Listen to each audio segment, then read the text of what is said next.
은혜가 풍성하시고 신실하신 아버지 하나님, 지난 3일간 저희를 선하게 진료하시고 보살펴 주셔서 감사합니다. 아버지 하나님, 저희의 모든 나약함과 불충과 게으름과 이 모든 것에도 불구하고 주님께서 늘 저에게 신실하게 대해주신 은혜를 인해서 진심으로 감사합니다. 주님, 이제 이렇게 주중에 저희를 다시 거룩한 회중으로 주님 앞에 불러 모으셔서 저희로 하나님의 말씀을 듣게 하시고 저희가 하나님의 뜻에 합당한 또 기도회로 모이게 하시니 진심으로 고맙고 감사합니다. 아버지 하나님, 바로 원하오니 주님께서 저희를 모이게 하시고 주님의 이름으로 모이게 하셨는데 저희로 오늘 주님 앞에 합당한 하나님 말씀을 듣는 태도를 갖게 하시고 주님, 무엇보다도 하나님의 뜻에 합당하게 저희가 기도하고 또 강구할 수 있는 복된 시간을 허락해 주시기를 간절히 바라옵고 원합니다. 자비로우신 아버지, 이제 한 해를 참으로 점으로 보내면서 이 마지막 기도회를 갖습니다. 주님, 저희는 참으로 주님께서 말씀하신 대로 열심을 다해 참으로 간절히 기도하지 못하고 이 기도 생활에 많이 게을렀던 것을 이 시간에 자백드립니다. 그럼에도 불구하고 주님께서는 저희가 생각하는 것이나 저희가 원하는 바보다 훨씬 더 풍성하게 약속대로 채워주셔서 주님 온전히 주님의 뜻대로 사역을 이루시고 주님 선하게 인도해 주셔서 감사합니다. 주님, 저희의 불충과 나약함으로 참으로 주님 앞에 저희가 이루지 못한 일들을 저희가 주님 앞에 다시 생각하면서 바라옵고 원하오니 새해에는 정말 주님을 향한 우리의 첫사랑을 회복하고 주님을 향한 저희의 마음을 온전히 들여서 주님께서 원하시는 바 이 교회를 통해서 주님의 뜻을 선하게 이루시기를 간절히 바라옵고 원합니다. 주님, 이제 1년 동안 많은 기도응답을 해주셔서 감사합니다. 이제 끊임없이 계속해서 무엇보다도 주님의 다시 오심을 소망하는 가운데 기도 생활에 저희 모든 형제자매들이 전념할 수 있도록 해주시되 특히 주님, 이 기도회가 활성화될 수 있도록 도와주시기를 간절히 기도하옵고 원합니다. 아버지 하나님, 주님께서는 모든 일에 성도들의 기도를 듣고 그 기도를 따라 응답하심으로 주님께서 저희를 기쁘시게 해주신다고 약속하셨는데 아버지 하나님, 저희가 더욱더 많은 기도 제목들을 주님 앞에 내놓고 기도할 수 있도록 해주시고 앞으로도 응답을 통해서 주님께서 이 모든 사역을 이끌어가 주시기를 원합니다. 바라옵고 원하오니 참으로 여건이 되지 않아서 이 기도에 참석치 못한 여러 형제자매들이 있습니다. 몸이 불편하여서 거리가 멀어서 또 여러 가지 사정으로 인해서 참석치 못한 모든 형제자매들 있는 처소에서 이 거룩한 성회를 기억하게 해주시고 아버지 그들의 마음도 이곳에 함께 할 수 있도록 도와주시기를 간절히 기도하옵고 원합니다. 그 이외에 주님, 참으로 어려운 여러 가지 이로 인해서 참석치 못한 형제자매들 동일하게 주님 함께 해주시고 어떻게 하든 이 기도회가 주님 앞에서 더욱 뜨거운 기도회가 되어질 수 있도록 더 많은 형제들이 참여할 수 있도록 주님 이 계속해서 축복해 주시기를 간절히 바라옵고 원합니다. 주님, 이 시간에는 저희가 하나님 말씀을 듣기를 원합니다. 들을 귀를 주시고 들을 마음을 주시고 무엇보다도 참으로 저희가 하나님 말씀을 듣고 실행에 옮기지 아니함으로 스스로 속이는 어리석은 자가 되지 않게 해주시기를 원합니다. 들을 때 달콤하나 참으로 배에 가선 쓰다고 하셨는데 주님, 저희가 순종함으로 말미암아 합당한 열매를 주님 영광 놓을 수 있도록 해주십시오. 부족한 자에게 주님 위로부터 주님의 영으로 충만하게 채우셔서 지혜와 명철로 채우셔서 이 사역을 온전히 감당케 하시고 주님 영광 얻으시옵기를 간절히 바라옵고 원합니다. 우리 주 예수 그리스도 이름으로 기도하옵나이다. 아멘. 예, 오늘은 이사야서 54장입니다. 이사야서 54장.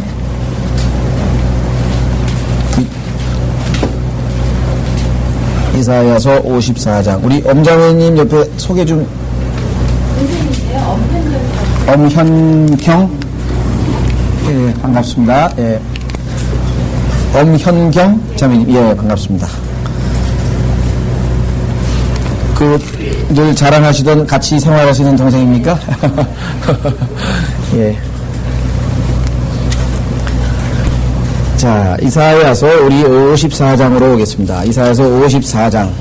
지난 시간에 우리는 이사야서 53장, 성경에서 가장 핵심 부분이라고 했습니다. 왜 핵심 부분이라고 했냐면은, 우리 죄인들로 보자면 예수 그리스도의 구속의, 그죠? 대속, 예수 그리스도의 십자가, 그것이 우리 구원에는 필연코 가장 중요하기 때문에 죄인들의 측면에서 보자면 가장 귀중한 것입니다. 그러나 하나님 측에서 보자면 아들이 굴욕당하시고 아들이 고난당하신 것이 기뻐하실 일이 없죠. 다만 그 아들의 고난과 굴욕으로 우리가 구원받을 것을 성경에 보니까 하나님께서 기뻐하셨다고 했습니다. 자, 이사야서 53장은 그 유명한 십자가 사건인데요. 이 54장으로 가면 이사야서 54장으로 가면 교회 시대를 훌쩍 뛰어넘어서 천년왕국으로 바로 내달아버립니다. 이것이 구약성경의 기록 방법이라고 했죠. 구약성경의 기록 방법은 교회 시대를 염두에 두지 않는 기록 방법이다 그랬어요. 그래서 예수 그리스도의 고난과 예수 그리스도의 영광이 연이어서 나타난다고 했었습니다. 그래서 많은 사람들이, 특히 유대인들이 당혹스러워한다면, 아니 금방 메시아가 고난을 당했는데 금방 영광을 받으니까 성경을 읽다가 당혹스럽죠. 그렇죠? 그래서 그들은 이 고난당하는 메시아에 대해서 별로 마음에 끌리지가 않았습니다. 그래서 그들은 영광 받으시는, 재림하셔서 영광 받으시는 메시아만을 염두에 두고 있었기 때문에 예수님이 오셔서 하나님의 나라를 말씀하시고 의에 대해서, 하나님의 의에 대해서 얘기를 하니까 아주 당혹스러워했죠. 그래서 예수 그리스도를 거부했었던 것을 우리가 알 수가 있습니다. 반면에 오늘날의 우리 일반 그리스도인들은 예수 그리스도께서 오셔서 초림을 통해서 고난을 당하시고 십자가에 죽으셨기 때문에 오직 십자가를 통해서 죽으신 예수 그리스도, 어린 양이신 예수 그리스도에다 너무 초점을 맞추다 보니까, 그죠? 너무 초점을 맞추다 보니까 영광스러운 예수 그리스도, 이 영광을 받으시는 예수 그리스도가 유대인의 왕으로 다시 오실, 다시 말해서 이스라엘을 회복하시러 다시 오실 그 메시아라고 하는 사실보다는 그저 교회 시대에 우리 개개인의 구세주에 대한 생각만을 너무 집착하게 됩니다. 균형 잡히지 못해요.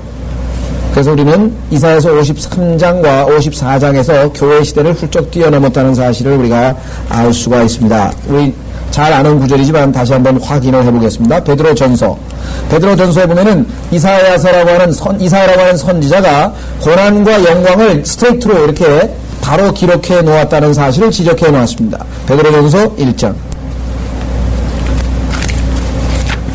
그래서 우리가 성경을 읽다가 당혹스러워 하는데, 성경을 기록 방법만 잘 아시면, 성경의 기록 방법만 잘 염두에 두면 꽤 어렵지 않습니다.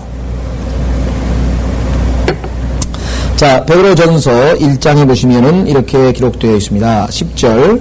이 구원에 관해서는 너희에게 임할 은혜에 관하여 예언한 선지자들이 열심히 조사하고 살펴보던 것이며, 그들 안에 계셨던 그리스도의 영이, 자, 이사야 안에 그리스도의 영이 계셨습니다. 이사야 안에 그리스도의 영이 계셨는데, 그리스도의 고난과 다가올 영광을 미리 증거하실 때, 고난과 영광을, 그러면 초림과 재림 사이에는 지금 현재 적어도 2000년이라고 하는 교회 시대가 들어가 있었는데, 거기에 대해서는 전혀 아는 바가 없었습니다. 심지어는 베드로도 그 사실을 모르고 있었어요. 그래서 바울이 이것은 예수 그리스도께서 나에게 계시하신 것이라, 그래서 그 에베소서라고 하는 책에만 그 내용이 계시되어져 있었습니다. 그래서 베드로는 곧 예수님이 돌아오시는 줄 알고 사도행전 3장에서 예수 그리스도의 재림에 대해서 벌써 전파를 하고 있었죠. 우리는 이 선지자들은 중간에 있게 될 이방인들을 향한 하나님의 뜻, 유대인들이 참 올리브나무였죠. 우리가 보통 그죠? 참 올리브나무였던 유대인들이 꺾이고 돌 올리브나무였던 우리 이제 이방인들이 접붙여져서 구원 얻게 될 그 시대, 그 2000년간의 시대에서는 전혀 언급이 없다. 바로 연결이 되어버린다 그랬습니다. 그래서 우리는 예수 그리스도께서는, 선지자들은 몰랐으나 예수님은 그 사실을 알고 계셨기 때문에 이사야서 61장 한번 가보시죠. 여러분 잘 아시는 이사야서 61장.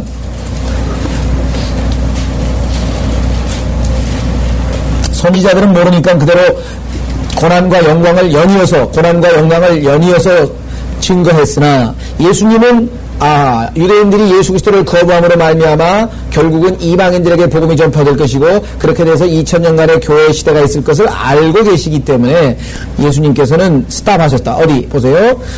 자, 누가복음 4장에서 예수님이 이사야서 두루마리를 받아서 읽으실 때 읽으신 내용인데요. 주 하나님의 영이 내게 임하셨으니, 자, 이는 주께서 내게 기름을 부으사 온유한 자에게 기쁜 소식들로 전파하게 하셨으며, 그가 나를 보내시어 마음이 상한 사람들을 싸매고 포로된 자에게 자유를, 갇힌 자들에게 감옥의 열림을 선포하며 주의 기뻐 받으시는 해를 선포하고, 라고 여기까지만 인용을 하시고, 우리 하나님의 복수의 날, 그러니까 누구에게 대한 복수입니까? 예수 그리스도를 거부하고 적 그리스도를 메시아로, 적 그리스도를 받아들인 이방 국가들, 적 그리스도를 섬기게 될 짐승의 표를 받게 될 그러한 이방 국가들을 얘기하겠죠.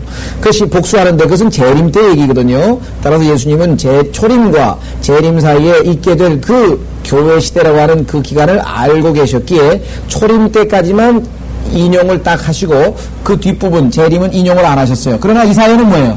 이사야서는 61장에서 이사야는 같은 연결이 되는 줄 알고 쭉 계속해서 기록을 해놨죠. 예수님은 중간에 들어갈 시대를 알고 계셨다고 하는 것입니다. 전지하시기 때문에 그랬겠죠. 자, 다시 우리는 이사야서로 와서, 그래서 이사야서 53장에 우리가 유명한 십자가 사건이 있은 다음에 바로 예수님의 고난에 이어서 영광이, 다시 말하면 천년왕국이 바로 이어지게 됩니다.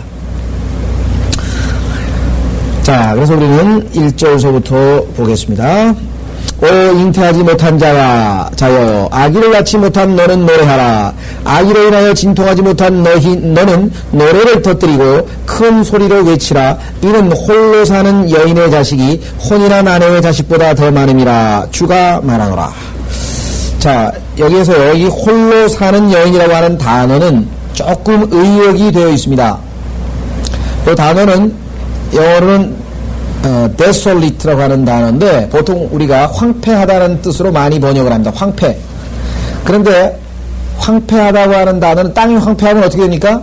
열매를 못 맺죠. 그래서 solitary라고 해서 고독한, 홀로 있는 그런 뜻이 부차적으로 있기는 있습니다. 그래서 황폐하다고 번역하기가 좀 어렵죠. 그 다음에 내버려진이라는 뜻이 있어요. 그래서 스페인 성경이라든가 이런 다른 성경에 보면은 버림받은 이런 식으로 번역을 했습니다. 홀로 있는, 홀로 사는, 틀린 건 아닙니다. 근데 조금 의역이 돼 있어요. 뭐 이렇게 하는 것이 좋을지 어떨지는 뭐 저로서는 하여간 여기서 답변을 하기는 그렇고요. 좌우지간 의미는 그렇다. 자, 우선 잉태하지 못한 자여, 자식이 없어요. 한마디로 하면 열매가 없죠. 여러분들 예수 그리스도께서 복음서의 끝부분에 십자가에 달리기 직전에 저주를 한 나무가 하나 있었습니다. 열매가 없다 그러면서 예수님이 저주를 한 나무가 무화과 나무였죠. 그 나무가 바로 유대인들, 즉 이스라엘 민족을 예표하고 있습니다. 그래서 예수님께서 그 무화과 나무가 뭐예요? 나중에 싹이 나거든.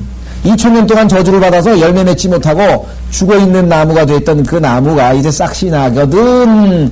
때가 이른 줄 알라고 하면서 예수님께서 무화과 나무의 비유를 설명하셨는데, 아시다시피 예수 그리스도를 십자가에 못 박고 2000년 동안 버림받은, 그래서 열매 맺지 못한, 저주받은, 그래서 여기 잉태하지 못한 자요, 이렇게 얘기했습니다. 이스라엘에 대한 얘기입니다. 물론 교리적으로는 이스라엘에 대한 얘기나 우리가 일반적으로 세상에 여자들 중에서 아기 못 낳고, 우리 조선시대도 있죠. 아이 못 낳아서 소방받고 뭐 핍박받고 그런 여자들에게 1차적으로 적용이 되는 겁니다. 그것을 우리가 무시하는 건 아니고, 다만 우리가 일단 교리적으로 볼 때는 이스라엘에 대한 언급이다. 너는 노래하라. 왜? 이제 열매를 많이 맺을 때가 됐으니까 영광이죠. 이스라엘이 이제 영광을 차지하는 거죠. 아기로 인하여 진통하지 못한 너는 노래를 터뜨리고 큰 소리로 외치라. 이는 홀로 사는 여인의 자식이 이제껏, 그죠? 이제껏 남편 없이 왜 홀로 살아요? 왜 버림받아요? 하나님께서 구약에 보니까 이스라엘 백성들을 하나님의 아내인데 하나님의 아내입니다. 그런데 그 아내를 하나님께서 내버리셨어요. 왜? 딴 남자하고 가가지고 자꾸만 못된 짓을 하고 하나님을 버리고 소위 말하면 영적으로 간음을 저지르고, 그 성경에 보니까 뭐야? 다른 신들, 이방의 신들을 쫓아가서 거기다가 마귀에게 제사 지내고 하늘의 별들을 섬기고 하늘의 여왕을 섬기고, 그래서 이 우상 숭배한 이스라엘 백성들을 행음한 자, 음행한 것으로 했습니다. 그래서 영적인 음녀, 우리가 그래서 그런 표현을 자주 쓰죠. 자, 그래서 하나님께서 내버렸습니다. 그런데 이제 하나님께서 그들을 다시 회복시키는 거예요. 그래서 하나님의 아내로 다시 맞이하는 겁니다. 그래서 자식이 혼인한 아내의 자식보다 더 많습니다. 이 혼인한 아내는 구약시대에 하나님께서 내버리기 전, 하나님께서 이스라엘 백성이 타락하기 전에, 내버리기 전에, 초창기, 즉 출애굽 때부터 시작해서 하나님과 어느 정도 동행할 때까지의 구약의 이스라엘을 얘기합니다. 그래서 성경에서 하나님께서 이스라엘을 두고 아내라 그랬죠. 아내, 내가 네 아내라. 두 가지입니다. 이스라엘은 첫째, 하나님의 장자입니다. 성경에 보니까 하나님의 장자, 이스라엘 개개인이 아니라 이스라엘 민족 전체를 하나님께서 맏아들이라고 얘기를 했고, 그 다음에 아내라고 하는 말을 하나님께서 사용하셨습니다. 자, 그래서 여기 혼인한 아내라고 하는 표현을 썼군요. 혼인한 아내. 그러면 혼인하지 않은 아내도 있느냐? 그렇습니다. 왜냐?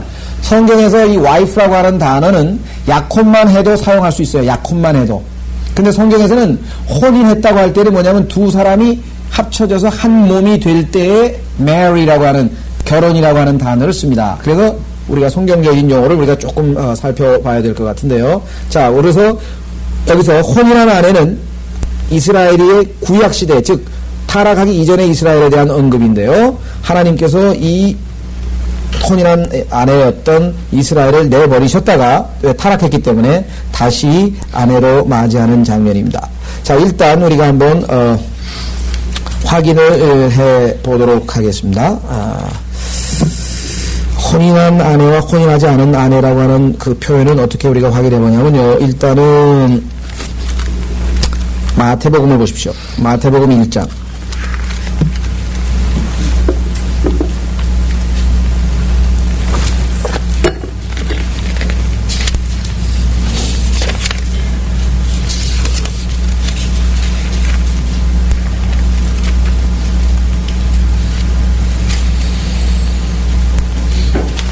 자, 마태복음 1장에 보시면은요, 마태복음 1장, 몇 절을 보셔야 되느냐.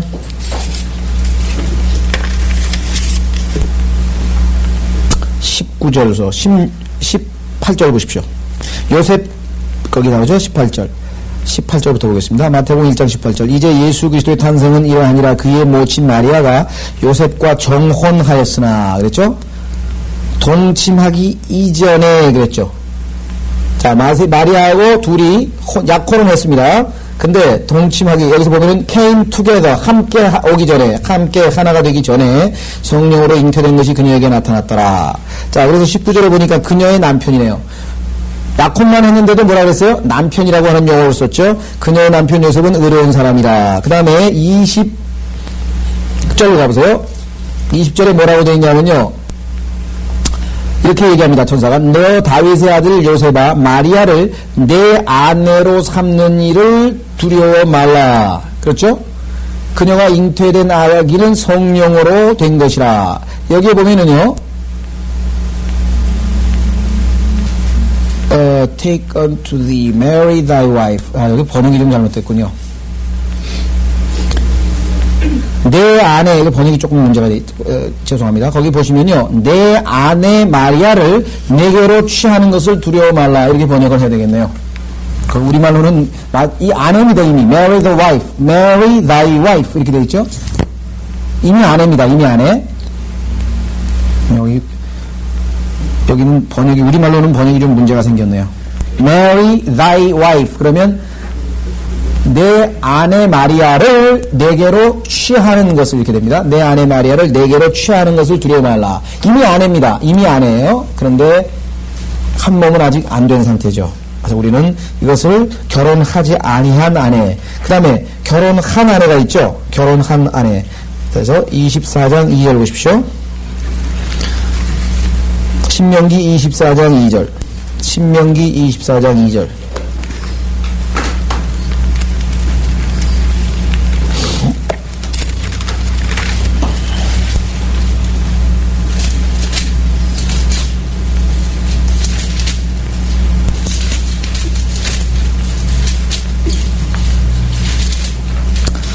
자, 신명기 24장 1절에 보시면 어떤 사람이 아내를 취하여 그랬죠? 그러니까 취하기 전에, 그죠? 아내를 취하기 전에 이미 아내입니다. 그래서 아내를 취하라 그랬어요. 약혼만 해도 아내니까. 아내를 취하여 그녀와 혼인을 했는데 그녀에게 어떤 수치스러운 일이 발견했기에 그녀가 그 연인의 은총을 얻지 못하여 좋아지지 않게 되면 그가 이혼 증서를 써서 그녀에게 주어 자기 집에서 내보낼 것이요. 그녀가 그 사람 집에서 나간 후에는 그녀가 가서 다른 사람의 아내가 될 수 있느니라. 그래서 여기는 혼인을 한, 결혼을 한 아내가 되는 거죠. 아까는 결혼하지 않은 아내가 있고 결혼을 한 아내가 있고. 그래서 우리 이사야서 54장 1절을 읽으시다가 여러분들이 이게 뭔 소리냐 갑자기 무슨 결혼한 아내가 있고 결혼하지 않은 아내가 있고 이게 무슨 소리냐 오해를 사시면 안 되고요. 성경적인 용어가 그렇다는 말입니다. 그래서 여기 보면은 혼인한 아내라고 하는 용어가 나오니까 그럼 혼인 안 한 아내도 있냐? 그래서 혼인이라고 하는 단어를 성경적으로 이해 못하면 혼동이 생긴대. 성경에서 marry라고 하는 단어는 몸과 몸이 합쳐져서 하나가 될 때만 결혼이라는 단어를 쓰는 겁니다. 그러니까 약혼만 해서 아내는 아내고 남편은 남편이나 결혼은 안 한 상태가 있다 이 말이에요. 우리 머릿속에는 우리 세상적인 규범에는 결혼이라고 하는 것은 혼인식을 올리면 예식을 거치면 그때 뭐예요? 성혼 선포를 하죠. 그렇게 되면 이미 남편과 아내라고 우리가 얘기를 하죠. 그렇죠. 그러나 성경적으로 보면은 결혼은 아직 안 한 거예요. 남편과 아내는 맞아요. 그러나 결혼은 뭐냐면 그날 밤에 둘이 밤에 몸이 하나가 될 때 그때 성경에서는 결혼을 했다 이렇게 용어를 씁니다. 우리가 이 용어를 성경적으로 좀 이해를 하셔야 아마 그 혼인한 아내라는 표현이 오해가 안 되실 것 같습니다. 자, 그래서 다시 이스라엘은 처음에 하나님 앞에서 혼인한 아내였습니다. 그러다가 내버림을 당했어요. 한번 보세요. 6절로 가보십시오. 54장, 이사야서 54장 6절. 거기 보면은 어떤 아내냐면 이렇게 되어 있습니다. 6절. 네, 6절에 보면은 이렇게 나와 있죠. 뭐라고 되어 있나 보세요. 내가 거절당했을 때, 그랬죠? 내가 거절당했을 때, 주가 버림받고 영안에서 슬퍼하는 여인같이 했는데, 버림받고 영안에서 슬퍼하는 여인. 자, 하나님으로부터 버림받았고요. 그러다 보니까 뭐예요? 영안에서 슬퍼했죠? 예. 그래서 젊은 아내같이. 왜냐면, 이스라엘 백성은 초창기에 이집트에서 나오자마자 얼마 안 돼서부터 바로 뭐예요? 우상숭배를 했죠. 금송아지부터 만들어가지고 그때부터 바로 조금 있다가 가나안 땅에 들어가서 금방 여러분들 신명기에 보면은요 발람을 통해서 발락이라고 하는 모압의 왕이 어떻게든지 이스라엘을 해보려고 했는데 하나님께서 계속 축복하니까 나중에 뭐예요? 미인계를 써가지고 사회 말하면 그 자기 딸들을 갖다가 이 이스라엘 사람들의 족속의 아들들하고 혼인을 시켜가지고 혼혈을 만들어가지고 결국은 우상숭배하고 다른 신들을 섬기게 만들어버렸지 않습니까? 예. 그래서 젊은 아내요. 일찌감치 하나님을 배반해버렸어요. 그래서 젊은 아내같이 너를 불렀노라. 네 하나님을 놔두라. 잠시 동안 내가 너를 버렸으나 큰 자비로 내가 너를 모을 것이니라. 이렇게 해서 성경에 보면 버림받은 아내에 대한 얘기가 언급되어 있습니다. 자, 우리 호세아서로 한번 가보겠습니다. 호세아서에 보면은 바로 이 구약의 이스라엘에 대한 언급이 나옵니다. 1장, 2장, 3장 전체에 나오는데 한번 보십시오.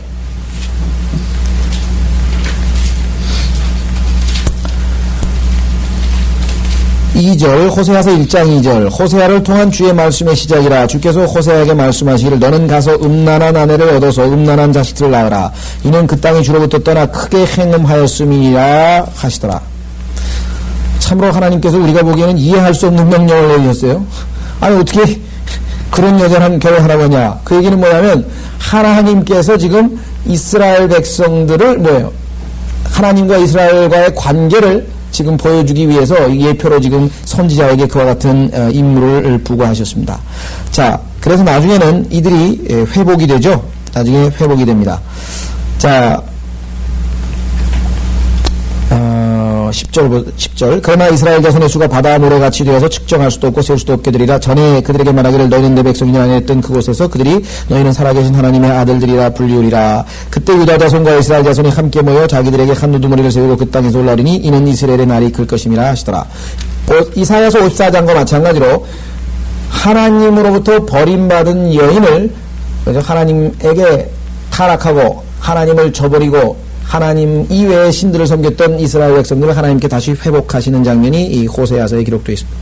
우리는 교회하고는 이스라엘하고는 차이가 있다. 하나님과 이스라엘과의 관계는 첫째는 개개인의 관계가 아닙니다. 1대1의 인디비주얼한 관계가 아니에요. 무슨 소리냐면은 이스라엘 민족 전체를 하나님께서 아들이라고 했고 이스라엘 민족이 아내라고 했고 반면에 성경에서 그리스도인들은 개개인입니다. 한 사람 한 사람이 집단이 아니라 한 사람 한 사람이 예수 하나님의 아들들이고 그 다음에 예수 그리스도의 몸된 교회 즉 신부가 되죠. 그래서 여기에 나와 있는 아내라고 하는 용어와 그 다음에 다른 용어는 교회에도 해당이 되지만 여인이라고 하는 아까 얘기했죠. 젊은 여인이라고 했던 그 용어는 성경에서 그리스도인들에게는 해당이 안 됩니다. 6절에 보면 아까 슬퍼하는 여인이라 그랬죠. 이 woman이라고 하는 단어는 그리스도인에게는 한 번도 사용되지 않았어요. 고린도후서에서 우리는 처녀라 그랬죠. 순결한 처녀로 정언했다라고 해서 처녀란 말 쓰이고, 여러분 에베소서 5장에는 우리가 아내라 그랬죠. 아내. 남편과 아내와의 관계라 그랬고, 계시록 21장에 보면은 신부라 그랬죠. 어린 양의 신부를 보여준다고 했습니다. 그래서 성경에서 여인이라고 하는 단어는 그리스도인에게는 사용되지 않았다는 것. 자, 다시 돌아오겠습니다.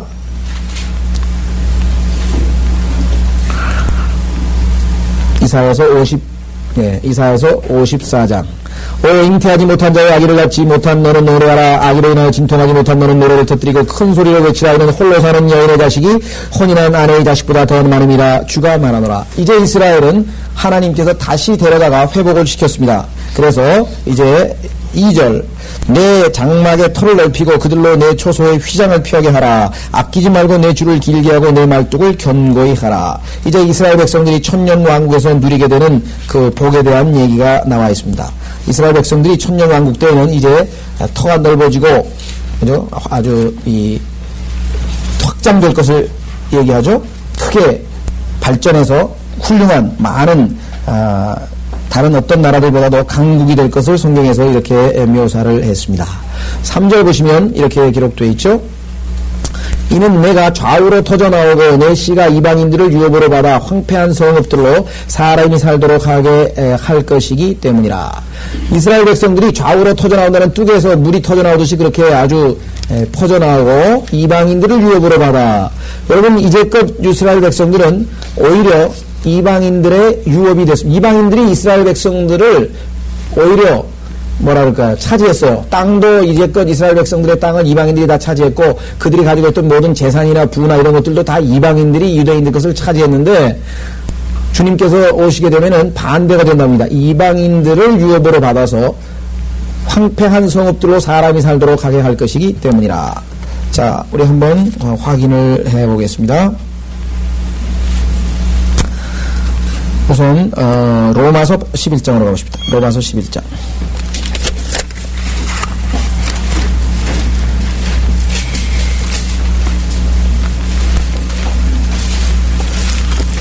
로마서 11장에 보시면 이렇게 기록되어 있습니다. 로마서 11장 9절. 로마서 11장 9절에 보시면 그러면 내가 말하노니 그들이 실족함으로 넘어졌느냐. 그들은 이스라엘이죠. 결코 그럴 수 없느니라. 도리어 그들의 실족으로 구원이 이방인들에게 이르렀으니 이는 그들로 시기하게 하려 함이니라. 하나님께서 일단 배교한 아내를 이스라엘을 내버리고 이스라엘이 경멸하는 이방인들을 자기 아들의 신부로 맞이해서 결국은 유대인들로 하여금 시기가 나게 하신다고 했습니다. 12절 그들의 유대인이죠. 실족함이 뭐라고 했습니까? 세상에 부요함이 되고, 지금 그러니까 이방인들이 이스라엘 백성들이 누려야 할 풍요로움을 다 차지하고 있어요. 영적인 축복을 지금 다 차지하고 있죠. 그들의 쇠퇴가 이스라엘이 하나님 앞에 버림받은 거죠. 그들의 쇠퇴, 이스라엘이 하나님으로부터 버림받은 그들의 쇠퇴가 이방인들의 부요함이 되었다면 우리에게는 오히려 축복이 됐죠. 그렇다면 하물며 그들의 충만함은 어떠하겠느냐. 이스라엘이 나중에 하나님으로부터 회복이 되어서 타락한 아내를 하나님께 다시 불러서 다시 아내로 삼으시게 될 그 영광스러운 이스라엘이 이 땅에 존재한다면 얼마나 그 풍성함이 크겠느냐. 이스라엘이 몰락이 우리에게 큰 축복이 됐다면 이스라엘이 풍성하면 얼만큼 더 이 세상이 영광스러운 아주 풍요로운 그러한 천년왕국의 모습이 되겠느냐라고 지금 주님께서 성경에서 이렇게 말씀하셨습니다. 자, 다시 3절로 돌아오시면요. 3절로 돌아오시면 내가 좌우로 터져나오고 내 씨가 이방인들을 유업으로 받아 황폐한 성읍들로 사람이 살도록 하게 할 것이기 때문이라 얘기를 했는데요. 자, 이 황폐한 성읍은요, 성경을 우리 한번 두 구절을 한번 찾아보겠습니다. 성경에 보면은 이스라엘 백성들이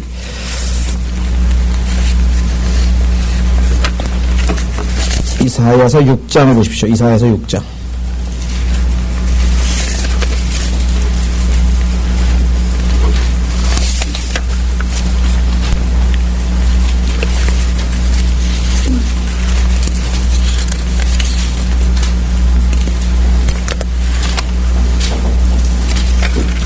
이사야서 6장에 보시면은요,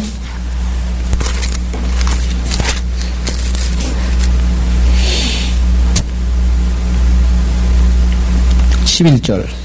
이사야서 6장 11절.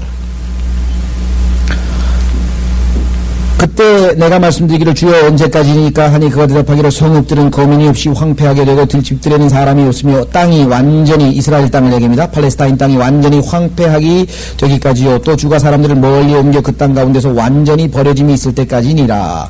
즉 이스라엘 백성들이 대환란 동안에 당하게 될 고난에 대해서 성경에서 황폐함에 대해서 언급하고 있습니다. 황폐함. 그래서 이 황폐함에 대해서는 이사야서 24장 1절에 보면 더 자세하게 나와 있습니다. 이사야서 24장 1절.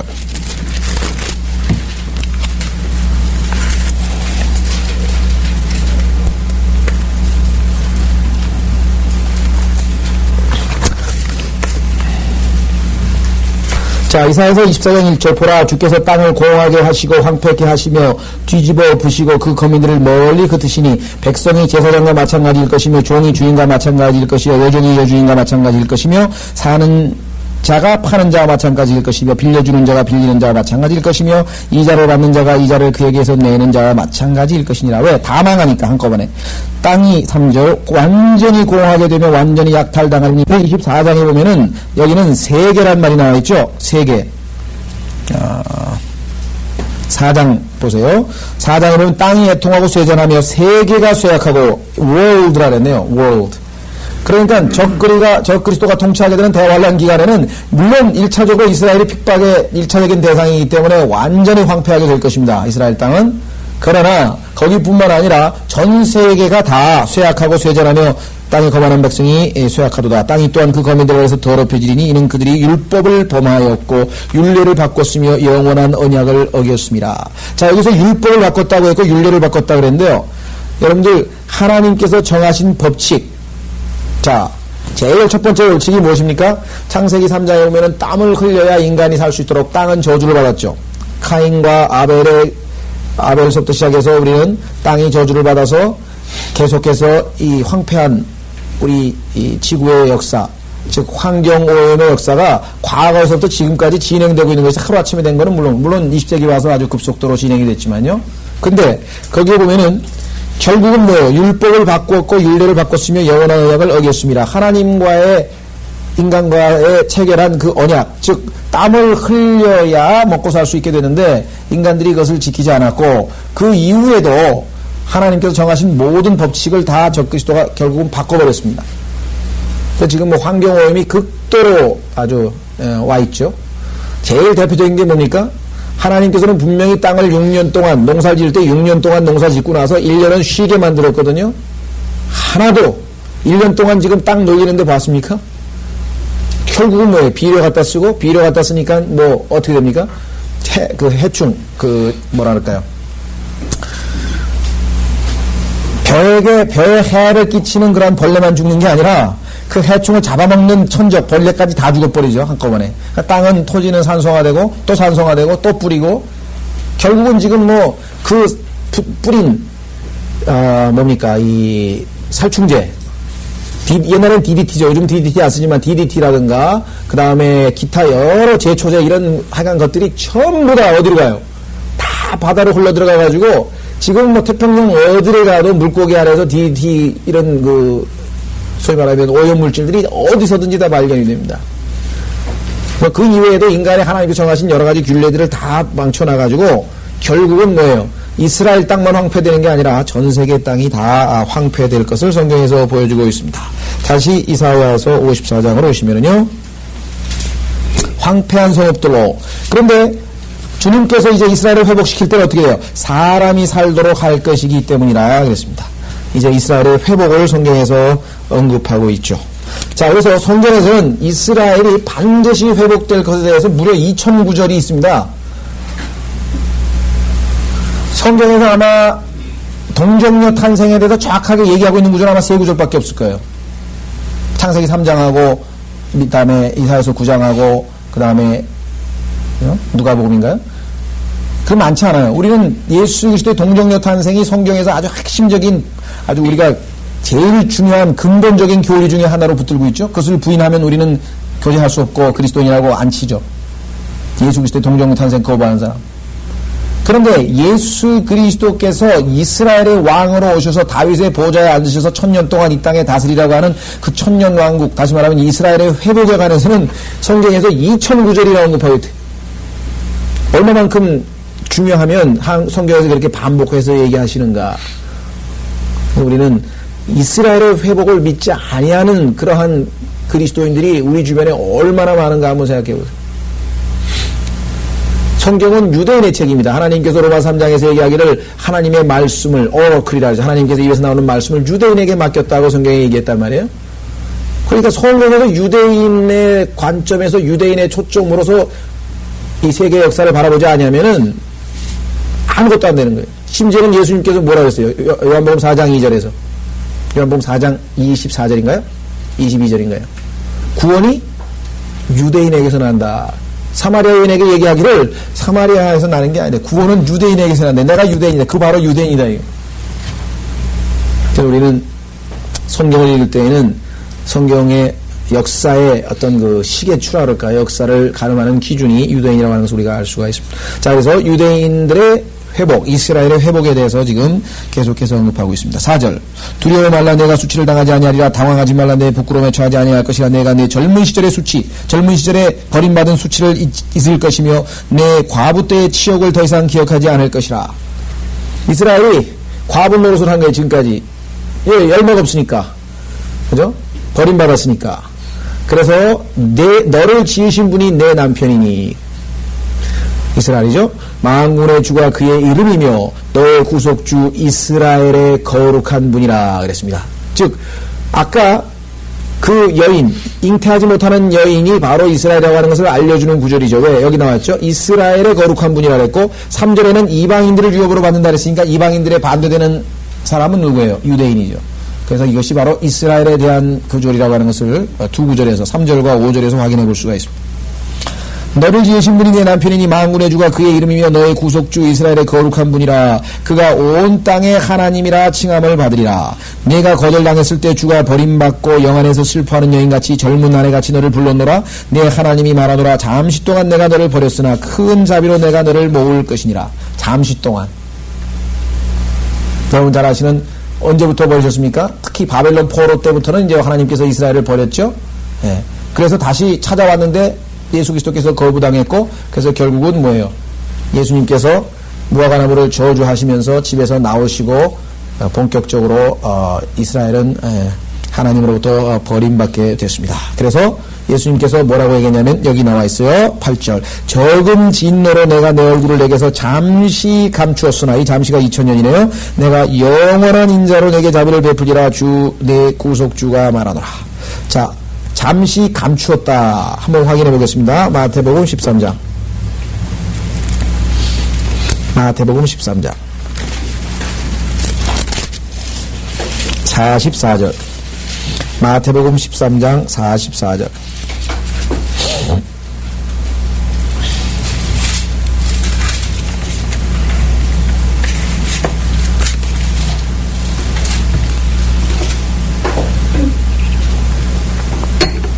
자, 또 천국은 밭에 숨겨진 보물과 같으니 어떤 사람이 그것을 찾으면 다시 숨겨두고 그 기쁨으로 가서 자기의 모든 소유를 팔아 그 밭을 사느니라. 자, 밭을 주님께서 해석하기를 세상이라고 했고요. 보물은 이스라엘이죠. 자, 우리가 여기서 지금 그거를 다 얘기하기는 어렵고요. 자, 어쨌거나 어떤 사람이 그것을 찾으면, 찾았어요. 이스라엘을 찾았는데 문제는 뭐예요? 다시 숨겨두고 이렇게 번역을 했는데 문제가 있다. 왜? 여기서 he hided라고 하는 그 표현은 숨겨두고가 아니라 숨고입니다. 숨고. 왜? 보물은, 밭에 있는 보물은 이미 숨겨져 있는데 뭘 또 숨겨둬요? 이미 숨겨져 있었잖아요. 그럼 뭘 또 숨기냐고요? 성경에 보면은 하나님께서 이스라엘로부터 자기 자신을 숨겼다, 이게 자기가 숨어버렸다라고 하는 표현이 예언이 여러 번이 나옵니다.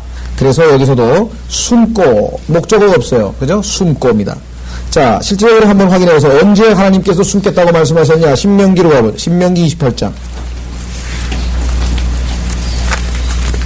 하나님께서 미리 예언을 하시는데요.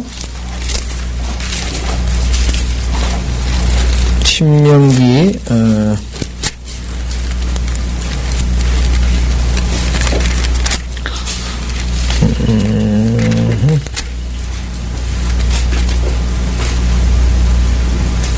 31장이네요. 17절. 신명기 31장 17절에 보시면은 하나님께서 이스라엘 백성들이 아주 율법을 안 지키고 말 안 듣고 형편없이 굴면은 어떻게 하겠다라고 하나님께서 말씀하신 내용이 거기에 나와 있습니다. 신명기 31장 17절. 그러면 그날에 그들에 대한 내 분노가 일어나리니 내가 그들을 버릴 것이며 그들에게서 내 얼굴을 감출 것이요. 여기 나와 있죠. 이스라엘이 예수 그리스도께서 오셨는데 그분을 알아보지 못하고 배척했습니다. 그래서 숨어버리셨어요. 예수님께서 숨어버리셨습니다. 자, 그래서 여기 지금 내 얼굴을 감출 것이요 그들은 삼킴을 당하고 많은 재앙과 고난이 그들에게 미칠 것이며 그날에 그들이 말하기를 우리의 하나님 우리 가운데 거하지 아니하시기에 이러한 재앙이 우리에게 임한 것이 아니냐 하리라. 18절에도 나오죠. 그들이 다른 신들에게 돌이켜 행할 그 모든 악행들로 인하여 내가 그날에 반드시 내 얼굴을 감추리라. 얼굴을 감추리라고 말씀하고 있습니다. 예. 다시 돌아오셔서 이사야서 54장.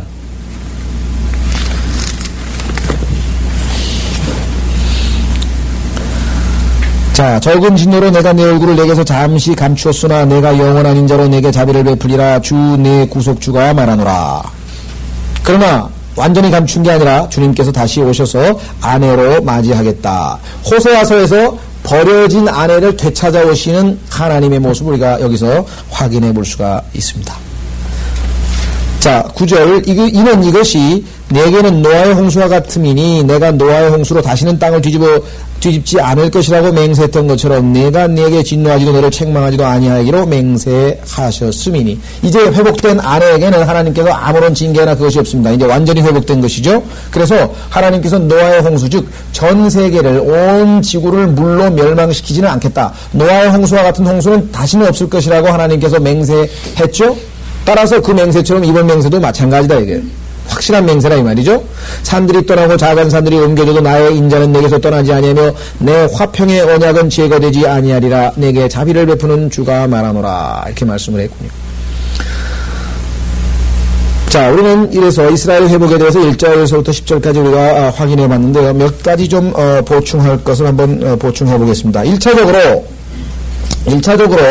이스라엘에 대해서 우리가 적용을 했지만 실질적으로 보면은 진짜 과부이고 버림받은 젊은 시절에 남편으로부터 버림을 받았던 아니면 남편이 죽어서 과부가 됐던 그런 여인에 대한 얘기입니다. 1차적으로는. 그래서 성경에서 말라키 2장에 상응하는 구절이 기록되어 있습니다. 말라키 2장.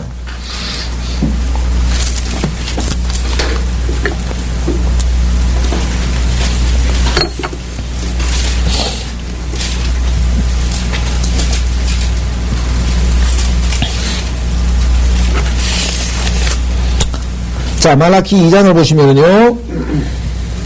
14절. 말라키 2장 14절. 너희가 말하기를 어찌된 일이니까 하니 이는 주께서 너와 내가 배반하여 행하였던 내 젊은 시절의 아내 사이에 증거하셨습니다. 그러나 그녀는 내 동반자여 내 언약의 아내니라. 그가 영의 여분을 가지셨으면서도 하나로 만들지 아니하셨느냐. 아담과 이브가 둘이 하나가 된 것이죠. 어찌하여 하나뿐이랴. 이는 그가 왜 하나로 만들었냐. 경건한 씨를 찾으려 하심이라. 그러므로 너희의 영을 주의하고 아무도 자기의 젊은 시절의 아내에게 배반하여 행하지 말지니라.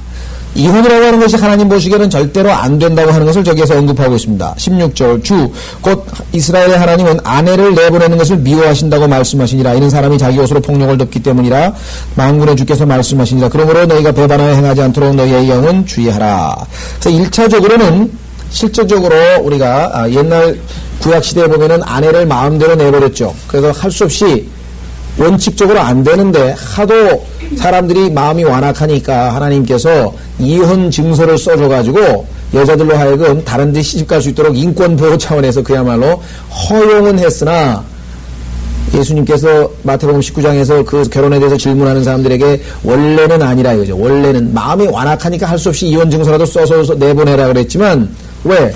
그렇지 않으면 이현중서를 안 써가지고 그냥 몰래 내버리든지 아니면 그냥 죽여서 어디다 파묻어버리든지 이런 식으로 만악하게 행동을 하니까 그거를 막기 위해서 하나님께서 여자들을 보호하기 위해서 이렇게 했던 기록들이 성경에 나와 있습니다.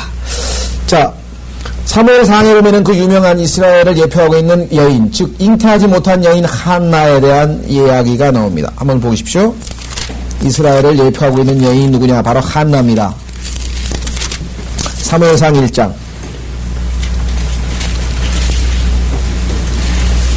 자, 사무엘상 1장에 보시면은요, 한나가 아이를 못 낳았다. 6절에 보면 나오죠?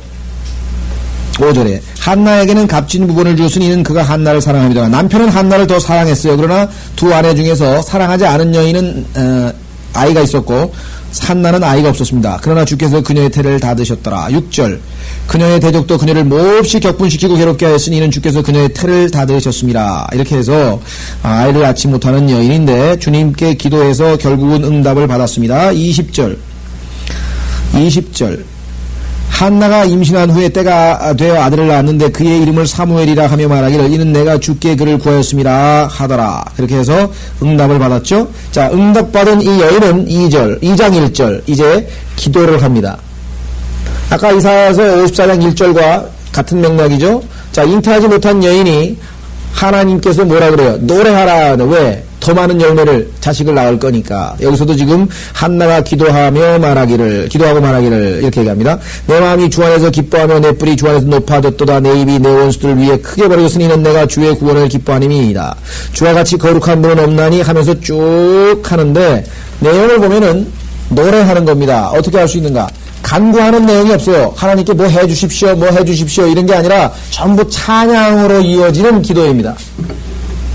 우리 기도를 보면 일반적으로 두 가지 내용이죠. 하나는 하나님께 대한 찬양이 있습니다. 하나님께서 나에게 뭘 해주셔서 감사합니다. 하나님께서 이 일을 이루셨으니 감사합니다. 그래서 하나님께서 행하신 일들을 우리가 찬양하는 그러한 기도가 있고 간구가 있죠. 하나님 이거 해주십시오. 하나님 이거 필요합니다. 이거 해주십시오. 이거 해주십시오.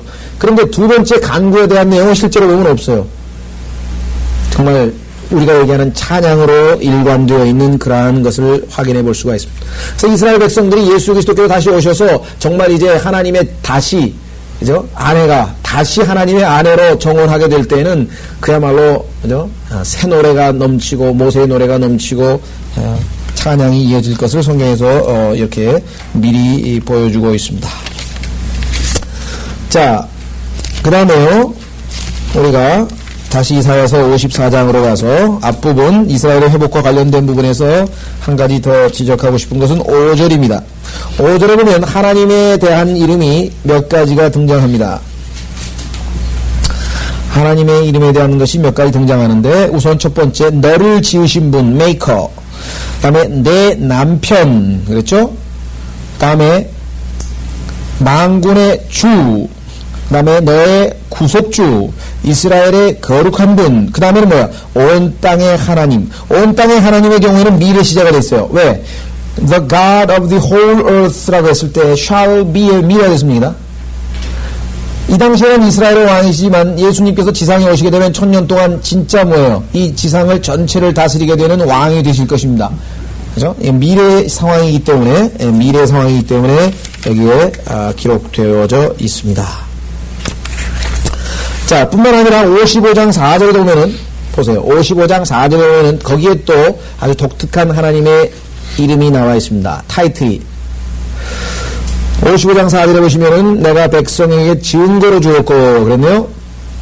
증거. 그 다음에 인도자, 리더. 그 다음에 명령자. 그렇죠? 그러니까 하나님의 이 타이틀이 여기 세 개 나오는데, 증거, 인도자, 명령자. 자, 또 한번 보세요. 33장 22절. 이사야서에는 하나님의 여러 가지 칭호가 등장합니다. 왜? 하나님께서 자기 자신을 사람들에게 1대1로 계시하시는 거예요. 그래서 1인칭이 많이 나오고, 내가 말하노라, 내가, 이렇게 해서 하나님께서 자기 자신을 계시하시는 내용이 많죠. 33장 22절. 33장 22절. 주는 우리의 재판장이시오. 주는 우리의 입법자시오. 주는 우리의 왕이시니. 이렇게 되어 있습니다. 재판장, 입법자, 왕, 그 다음에 인도자, 명령자, 구속주, 지으신 분, 거룩한 분, 온 땅의 하나님. 자, 마지막으로 제일 유명한 구절 9장 6절로 가겠습니다. 더 있지만 이사야서에서 우리가 제일 유명한 구절 중에 하나 이사야서 9장 6절입니다.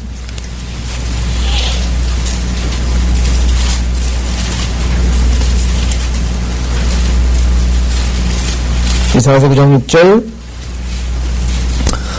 이는 우리에게 한 아이가 태어났고 우리에게 한 아들이 주어졌으니 정부가 그의 어깨에 있을 것이요 그의 이름은 놀라운 분이요 상담자라 능하신 하나님이라 영원하신 아버지라 화평의 통치자라 불리우리라. 자, 이와 같이 하나님이 어떠하신 분인가에 대해서 이사야서는 상당히 많이 나와 있습니다. 우리는 이사야서를 통해서 하나님의 어떠하심에 대해서 많이 알아갈 수가 있습니다. 신약에서는 주로 특히 바울 서신 같은 데는 교리적으로 나옵니다. 그렇죠?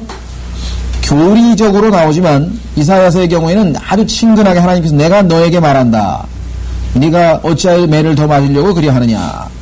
아주 1대1로 나에게 와서 reason 나하고 논쟁 한번 해보자. 누가 네 말이 옳은지 내 말이 옳은지 한번 얘기를 해보자. 그래서 하나님께서 자기 1인칭으로 자기 자신을 계시하신 내용이 우리는 이사야서 40장에서 48장까지 공부하면서 이미 많이 살펴봤지만 곳곳에서 이와 같은 흔적들을 찾아볼 수가 있습니다.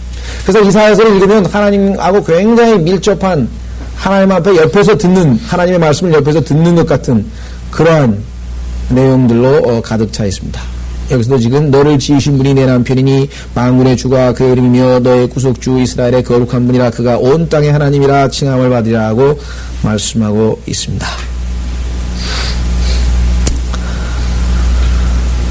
자, 그래서 우리는 우리가 지금 10절까지 확인을 해봤습니다. 10절까지 11절 너 고통받고 광풍에 까불리고 위로받지 못한 자여 보라 내가 아름다운 색상으로 내 돌들을 놓으며 사파이어로 내 기초들을 놓으리라. 내가 만호들로 내 창문들을 호옥들로 내 대문들을 기쁨의 돌들로 내 모든 접경을 만들 것이니라. 이 구절을 보면은 여러분들이 새 예루살렘 계시록 21장에 나와 있는 모습과 유사하죠. 여기 보시면은 문이 나오고요, 기초가 나오고요, 그렇죠. 창문이 나오고요, 대문이 나오고. 그러나 실제적으로 이 내용은 새 예루살렘하고는 다릅니다. 새 예루살렘하고는 달라요. 지상에 있는 것입니다. 우리는 에스겔서를 통해서 실제적으로 이 지상에 성이 세워질 것을 알고 있죠. 예루살렘 48장, 에스겔서 48장으로 가보십시오. 에스겔서 48장 30절. 에스겔서 48장 30절.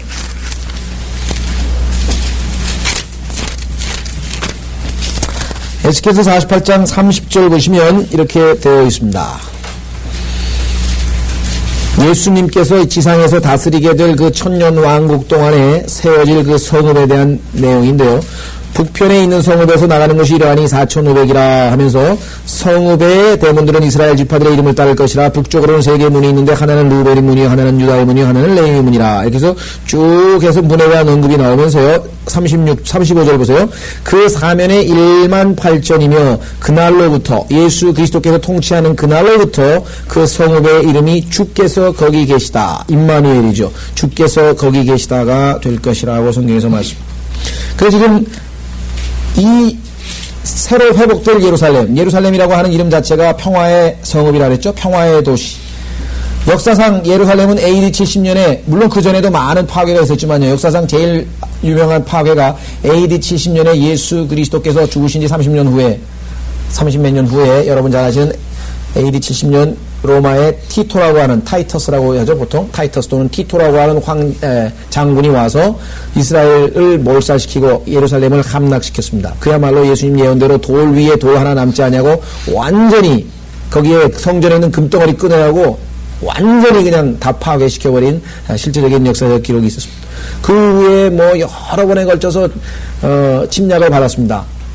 특히 이 아랍 사람들, 이 모슬렘 교도에 의해서 많은 침략을 받았고요. 20세기에 와서도 터키가 차지했다가 영국이 차지했다가 그 다음에 이제 요르단이 차지했다가 그 다음에 6.1 전쟁에 의해서 지금 예루살렘이 이스라엘 손에 들어오기까지 그야말로 이름이 무색하게 평화의 성읍이라 그랬는데 평화가 전혀 없는 가장 전쟁이 많이 일어나는 성읍이었습니다.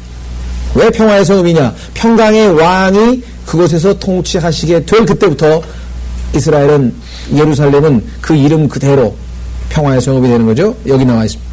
너 고통받고 광풍에 까불리고 위로받지 못한 자여, 예루살렘을 얘기합니다. 보라, 내가 아름다운 색상으로 내 돌들을 놓으며 사파이어로 내 기초들을 놓으리라. 내가 만호들로 내 창문들을, 홍옥들로 내 대문들을, 기쁨의 돌들로 내 모든 접경을 만들 것이니라. 내 모든 자식들은 주를 배울 것이며 내 자식들의 화평이 크리라. 13절은요 조심해야 되는데요, 우선 내 모든 자식들은 주를 배울 것이라 그랬는데요, 조금 의역이 되어 있습니다. 주께 가르침을 받을 것이며 하는 게 좋겠네요. shall be taught of the Lord 그랬는데요, 주께, 물론 주를 배운다고 하는 게 뭐 틀린 건 아니라 우리가 직역을 원칙으로 해야 되기 때문에 주께 가르침을 받을 것이며 내 자식들의 화평이 크리라. 자, 첫째 13절의 특징은 뭐냐면요, 아까도 말씀드린 것처럼 초림과 재림이 한 문장 속에 들어가 있다고 하는 특징을 가지고 있습니다. 자, 예수 그리스도께서 오셨을 때 모든 이스라엘 백성들이 주께 가르침을 받았죠. 한번 확인해 보겠습니다. 요한복음 6장 14절. 요한복음 6장 14절.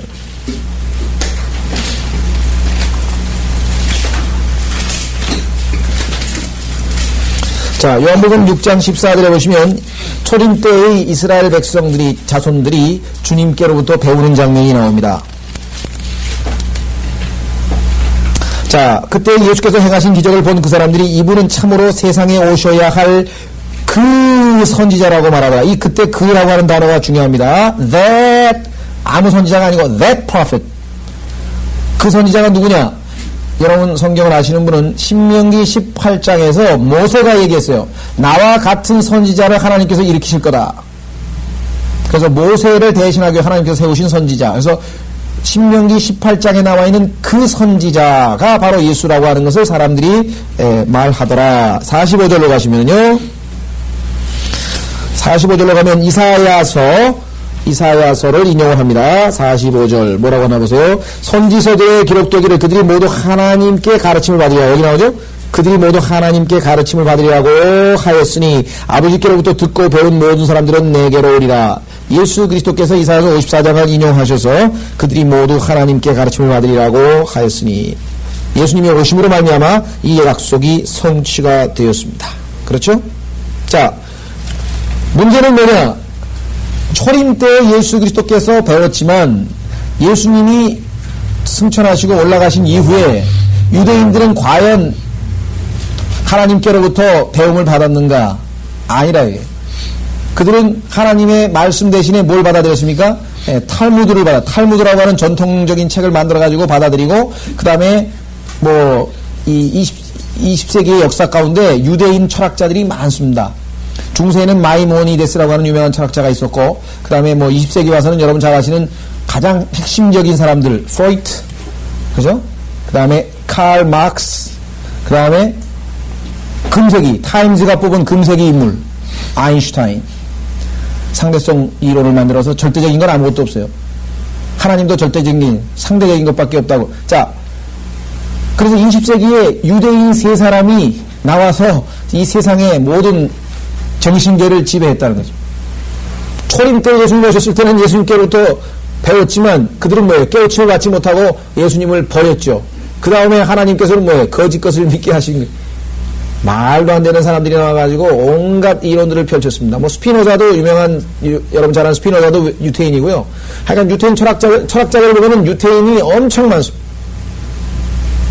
그래서 초림 때 예수님께로부터 배웠으나 교회 시대에는 하나도 안 배웁니다. 그러니까 열매가 없죠.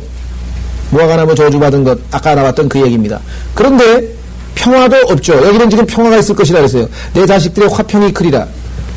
지금 이스라엘 사람들만큼 세계에서 가장 불안한 가운데 사는 사람이 어디 있어요? 안보에 관한 한 뭐예요? 제일 불안하죠. 여자가 의무적으로 군대에 가야 되는 나라는 지상에서 유일한 나라 아니에요. 저도 83년도에 제가 이스라엘 그때 귀국하면서 유학 갔다 들어오면서 들렸는데요. 들어가는데 요르단 국경으로 해서 암만으로 해서 들어갔거든요. 그래서 암만에서 요르단 국경에서 이제 예리코 쪽으로 해서 이제 들어가는데 딱 들어가면 이 이스라엘 사람들이 검사를 합니다. 여군들이 총 메고 와가지고 다 뒤져요. 한 사람 한 사람씩 다 해요. 얼마나 시간이 많이 걸리는지 카메라 가진 사람은 공중을 향해서 샷을 한번 눌러야 돼요. 왜냐면 거기에 또 무슨 총기 같은 거 숨겨놨나 싶어가지고 사람 보고 찍으면은 총 날아갈까봐 거기 딱 들어가면 그래. 공중을 향해서 카메라를 드시오. 그래가지고 착 누르면 팡 하면 이게 총이 아니다. 그럼 입증을 시켜야 되고 싸그리 뒤져가지고서는 한 30분 걸려요. 이스라엘 여군들이 거기서 탁. 그 다음에 예루살렘 가면 여군들이 전부 총 메고 다니는 여군들 많이 볼 수 있습니다. 그 다음에 남자들은 15살부터 군대를 가야 됩니다. 그런데 평화가 어디 있어요? 내 자식들의 화평이 크리라? 이건 미래 얘기입니다. 예수 그리스도께서 재림하신 이후의 얘기지 절대로 교회 시대인 오늘날의 시대가 아니고 환란 시대는 말할 것도 없고 따라서 우리는 아까도 말씀한 그 원칙 구약 성경은 초림과 재림이 고난과 영광이 연결되어져서 기록되어 있다고 하는 것을 이제껏 수십 구절을 봤어요. 이사야서 볼 때에서 상당히 많이 봤죠. 그래서 우리는 13절에 내 자식들은 주로 주께로부터 가르침을 받을 것이며 내 자식들의 화평이 크리라. 그래서 우리는 초림과 재림 두 가지 기록이 기록되어 있다는 사실을 우리 확인을 했습니다. 16절까지 다음 시간에 계속해서 하죠. 하여간 이 전체가 이스라엘의 회복과 천년왕국에 대한 구절이기 때문에 여러분들이 다음 시간에 또 좀 더 보충하겠습니다. 13절까지